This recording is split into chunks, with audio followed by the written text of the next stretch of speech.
శనివారం సాయంత్రం బద్వేల్ నియోజకవర్గం బద్వేల్ మండలంలోని భైనపల్లి దగ్గర మహాత్మా జాతీయ గ్రామీణ ఉపాధి హామీ పథకాన్ని కొనసాగించాలని ఉపాధి హామీ కూలీలతో సమావేశమై మాజీ ముఖ్యమంత్రి వైఎస్ రాజశేఖర రెడ్డి ప్రభుత్వ హయాంలో ఆచరణలోకి వచ్చిన పథకానికి ఇప్పుడు బీజేపీ ప్రభుత్వం నీరు కారుస్తుందని అన్నారు. అంతేకాకుండా ఈ పథకాన్ని 2006 ఫిబ్రవరి 2వ తేదీన బండపల్లి గ్రామంలో మాజీ ప్రధానమంత్రి మన్మోహన్ సింగ్, కాంగ్రెస్ పార్టీ అధినేత సోనియా గాంధీ, వైఎస్ రాజశేఖర రెడ్డిలు ప్రారంభించారు. పేద బడుగు బలహీన వర్గాలకు మేలు చేసే విధంగా ఈ పథకాన్ని రూపొందిస్తే ఇప్పుడున్న బీజేపీ ప్రభుత్వం లేకుండా చేయాలని చూస్తుందన్నారు. అంతేకాకుండా మహాత్మా గాంధీ జాతీయ గ్రామీణ ఉపాధి హామీ పథకం చట్టం ఉంటే కేంద్రం 90% నిధులు, రాష్ట్ర ప్రభుత్వం 10% మాత్రమే నిధులు ఇస్తున్నందువల్ల ఇప్పటివరకు ఇబ్బంది జరగకుండా ఉపాధి కూలీలకు పని దొరకడమే కాకుండా కూలీలు సొమ్ము ఎవరి బ్యాంకు ఖాతాలో వచ్చేవి అన్నారు. మహాత్మా గాంధీ జాతీయ గ్రామీణ ఉపాధి పరిరక్షణ పోరాటంలో భాగంగా ఈరోజు బద్వేల్ నియోజకవర్గం బద్వేల్ మండలం లోని బయనపల్లె గ్రామంలో ఉపాధి హామీ వారితో నేను ఇక్కడ కలవడం జరిగింది. ఎందుకంటే 20 సంవత్సరాల కిందట యూపీఏ గవర్నమెంట్ మన్మోహన్ సింగ్ గారు ప్రధానమంత్రిగా ఉన్నప్పుడు సోనియా గాంధీ గారు పేదల కోసము వారి కష్టాలను చూసి వారికి కావలసిన నైపుణ్యం కలిగిన వాళ్ళకి వారి గ్రామంలోనే పని కల్పించాలనే ఉద్దేశంతో ఈ యొక్క మహాత్మా గాంధీ జాతీయ గ్రామీణ ఉపాధి హామీ పథకాన్ని ఏర్పాటు చేయడం జరిగింది.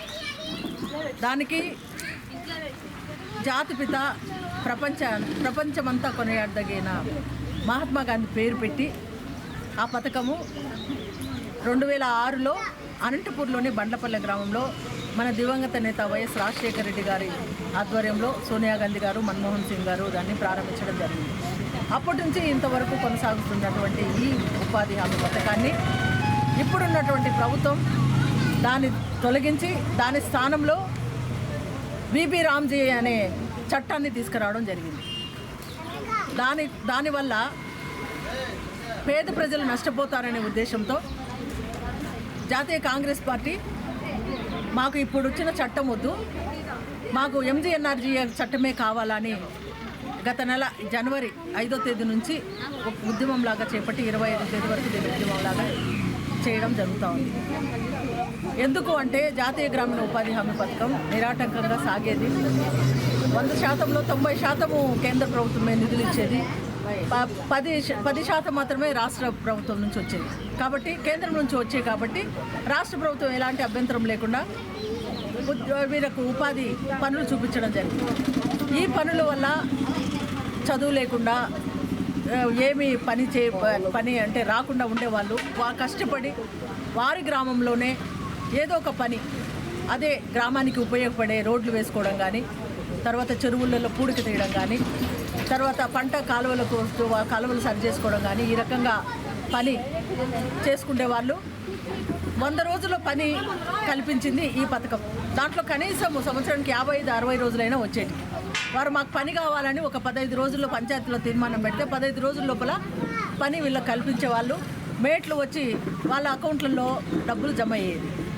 ఇప్పుడున్న పథకం ప్రకారం అయితే 60% కేంద్ర ప్రభుత్వం, 40% స్టేట్ గవర్నమెంట్. ఇప్పుడే లోటు బడ్జెట్లో ఉన్న స్టేట్ గవర్నమెంట్లు ఏమి డబ్బులు ఇవ్వగలుగుతాయి? ఈ పేద ప్రజల పొట్టలు కొట్టినట్టే కదా. అది నామమాత్రంగా పెట్టి మీరు 125 రోజులు ఇస్తామంటా ఉన్నారు. అది కూడా 125 రోజులు ఇవ్వడం అనేదంటే దేశంలోని అన్ని ప్రాంతాల్లో ఈ పని కల్పించరు. సెలెక్టెడ్ మాత్రమే కేంద్ర ప్రభుత్వము, మా ప్రధానమంత్రి గారు ఎక్కడ చెప్తే అక్కడ మాత్రమే ఆ వర్క్ జరుగుతుంది. అది కూడా కాంట్రాక్టర్ పద్ధతిగా ఒక కాంట్రాక్టర్కి అప్పచెప్పి వాళ్ళ ద్వారా. ఇదైతే ఇంతకుముందు పథకం మహాత్మా గాంధీ పథకంలో అయితే డైరెక్ట్గా వీళ్ళ అకౌంట్లలో డబ్బులు పడేవి. కానీ ఇప్పుడైతే దీని ద్వారా వాళ్ళ కాంట్రాక్టర్కు పోతుంది, వాళ్ళకి ఇచ్చినప్పుడు వీళ్ళు తీసుకున్నప్పుడు. కానీ ఇది కొనసాగించే పద్ధతిలో లేదు.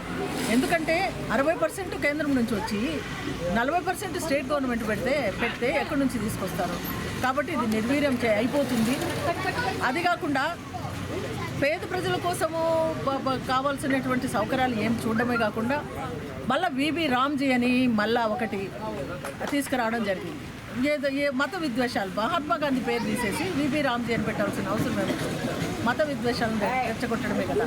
ఇప్పటికే అన్నదమ్ముల్లాగా ఉన్నటువంటి భారతదేశ ప్రజలలో ఈ ప్రభుత్వం వచ్చిన తర్వాత ఈ రకంగా వైషమ్యాలను నింపి పెట్టినారు.